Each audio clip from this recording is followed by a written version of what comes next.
قرآن مجید فرقان حمید نے نا جو نبی اور امتی کا تعلق بیان کیا ہے وہ یہ ہے کہ النبی اولیٰ بالمؤمنین من انفسہم، فرمایا یہ نبی تو مومنوں کی جانوں سے بھی زیادہ ان کے مالک ہیں اور یہ تو ان کی جانوں سے بھی زیادہ ان کے قریب ہے۔ یہ رشتہ ہے نبی پاک، یہ جو حضور سے ہم پیار کرتے ہیں نا اور یہ جو نبی پاک سے ہمیں محبت کرنی چاہیے، یہ صرف شرعی ضرورت نہیں، شرعی ضرورت تو ہے ہی نا کہ حضور نے فرمایا تم اتنی دیر تک مومن نہیں بنو گے جتنی دیر تک ہر چیز سے بڑھ کر مجھ سے پیار نہ کرو، یہ شرعی ضرورت تو ہے ہی، لیکن نبی پاک سے محبت کرنا یہ ہماری عقلی ضرورت بھی ہے، یہ ہمارے شعور کی ضرورت بھی ہے۔ اگر آپ فہم کی دنیا میں جائیں گے، عقل و دانش کی دنیا میں جائیں گے تو پھر بھی آپ کی عقل کہے گی کہ محبت مدینے والے رسول سے ہی کرنی چاہیے۔ اور یارو ماں باپ سے پیار کرتے ہیں، انہوں نے احسان بڑے کیے، اولاد سے پیار کرتے ہیں، پیاری بڑی لگتی ہے، بہن بھائیوں سے پیار کرتے ہیں، رشتہ قریبی ہے، یہ ساری محبتیں ہم کرتے ہیں کیوں کہ ان میں اخلاص ہے، ان میں خلوص ہے، یہ غیر نہیں، یہ ہمارے اپنے ہیں۔ لیکن یاد رکھنا ان سب سے بڑھ کر مدینے والے رسول ہمارے اپنے ہیں۔ کیوں؟ اس لیے کہ بہن بھائی کبھی کبھی اخلاص چھوڑ بھی جاتے ہیں، کبھی کبھی مفاد پرست ہو جاتے ہیں، کبھی کبھی ایسا ہوتا ہے کہ ماں باپ بھی ایسا رویہ اختیار کرتے ہیں کہ جس سے لگتا ہے کہ انہیں بھی تھوڑی جیب سے دلچسپی ہو گئی، اللہ ماشاءاللہ سارے نہیں۔ اور بیوی بچوں کے بارے میں تو قرآن فرما چکا ہے، قرآن نے کہہ دیا بیوی بچوں کے بارے میں کہ یہ تو بعض اوقات تمہارے دشمن ہو جاتے ہیں، یہ تو کئی دفعہ تم سے وہ کام کراتے ہیں جو تمہیں رب رسول سے دور لے جائیں، قرآن مجید نے فرما دیا۔ او میرے بھائی، جتنے اپنے کہلانے والے ہیں یہ کبھی نہ کبھی کچھ ایسا کر دیتے ہیں کہ جو اپنوں والا نہیں ہوتا۔ ایک ذات ہے مدینے والے محبوب کی، ایک ذات ہے تیرے اور میرے رسول کی کہ جنہوں نے کرم ہی فرمایا ہے، جنہوں نے فضل ہی فرمایا ہے، جنہوں نے رحمت ہی فرمائی۔ اور نبی پاک صلی اللہ تعالیٰ علیہ وسلم فرمانے لگے میرے غلاموں سنو، میری اور تمہاری مثال تو گویا اس طرح ہے کہ جس طرح کسی آدمی نے آگ جلائی تھی تو پتنگے اس میں گرنے لگے تھے اور ان کو بچاتا تھا، پیچھے ہٹ جاؤ پیچھے ہٹ جاؤ، یہ آگ ہے۔ فرمایا تم بھی جہنم کی آگ کی طرف گرتے ہو اور میں تمہیں سینہ بند سے پکڑ پکڑ کے کھینچتا ہوں اور ادھر نہ جانا جل جاؤ گے، ادھر نہ جانا تکلیف میں آ جاؤ، میں تمہیں کھینچتا ہوں۔ تو ہر رشتہ کسی نہ کسی موقع پر بغاوت کر سکتا ہے، دور ہو سکتا ہے، وہ مدینے والے محبوب کی ذات ہے۔ زندگی سنوارنے کا سلیقہ بھی دیا، سارے قبر میں چھوڑ کے آ گئے اور جب آنکھ کھلی تو جلوہ والضحیٰ نگاہوں کے سامنے موجود تھا۔ یہ صرف ذات مصطفیٰ ہے، صرف ذات مصطفیٰ ہے، فقط یہ حضور کی ذات والا صفات ہے کہ میرے بھائی میزان عمل پہ گئے تو مدینے والے وہاں بھی موجود، پل صراط پہ گئے تو حضور وہاں بھی موجود، اگر حوض کوثر پہ گئے پیاسے ہو کے تو حضور وہاں بھی موجود۔ گویا جہاں جہاں ضرورت پڑی، جہاں جہاں مجبوری ہوئی، کئی اپنے کہلانے والے مجبوریوں میں ہٹ گئے،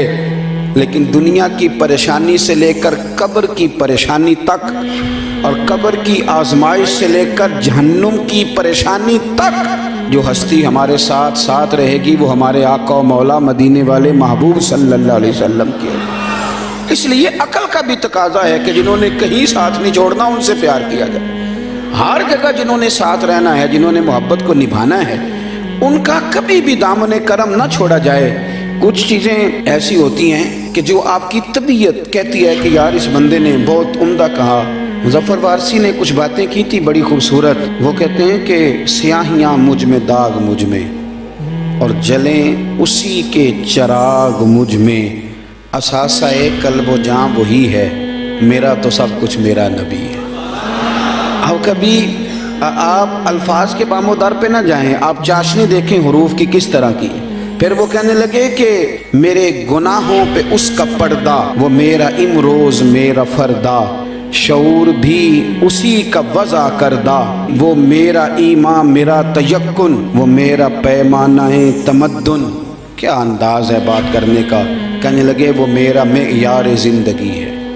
کیونکہ میرا تو سب کچھ میرا نبی ہے۔ کہنے لگے وہ میری منزل بھی ہم سفر بھی، وہ سامنے بھی پس نظر بھی، وہی مجھے دور سے پکارے۔ اور اسی کی پرچھائیاں روح پر بھی، وہ رنگ میرا، وہ میری خوشبو، میں اس کی مٹھی کا ایک جگنو، اور یارو وہ میرے اندر کی روشنی ہے۔ میرا تو سب کچھ میرا نبی ہے، وہ تو میرے اندر کی روشنی ہے، میرا تو سب کچھ میرا نبی ہے۔ اور پھر کہنے لگے اسی کے قدموں میں راہ میری، اسی کی پیاسی ہے چاہ میری، اسی کی مجرم میری خطائیں اور اسی کی رحمت گواہ میری، اسی کی مجرم میری خطائیں اور اسی کی رحمت گواہ میری۔ کہنے لگے اسی کا غم مجھ کو ساتھ رکھے، وہی میرے دل پہ ہاتھ رکھے، وہ درد بھی ہے پر سکون بھی ہے، میرا تو سب کچھ میرا نبی ہے۔ ان کے درد میں رونا تو پڑتا ہے پر اسی رونے میں سکون ہے، وہ درد بھی ہے سکون بھی ہے، میرا تو سب کچھ میرا نبی ہے۔ اور پھر کہنے لگے ازل کے چہرے پہ نور اس کا، ظہور عالم ظہور اس کا، اسی کی آواز گفتہ حق، خود اسی کی تنہائی طور اس کا، بہت سے عالی مقام آئے، بہت سے عالی مقام آئے، بہت سے عالی مقام آئے، پر خدا کے بعد اس کا نام آئے۔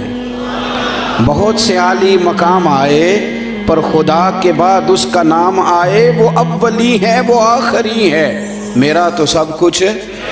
میرا نبی ہے۔ اور پھر کہنے لگے نہ مجھ سے بار عمل اٹھے گا، نہ عضو ہی کوئی ساتھ دے گا، اگر کہے گا تو روز محشر خدا سے میرا نبی کہے گا، سیاہیاں داغ صاف کر دے، اسے میرے مولا معاف کر دے۔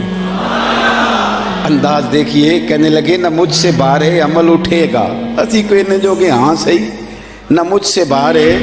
عمل اٹھے گا، نہ عضو ہی کوئی ساتھ دے گا،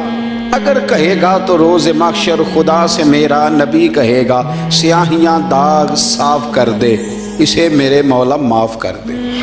کیونکہ یہ میرا عاشق ہے وارثی ہے، تھوڑا سا مظفر وارثی سے معذرت کے ساتھ، یہ میرا عاشق ہے قادری ہے،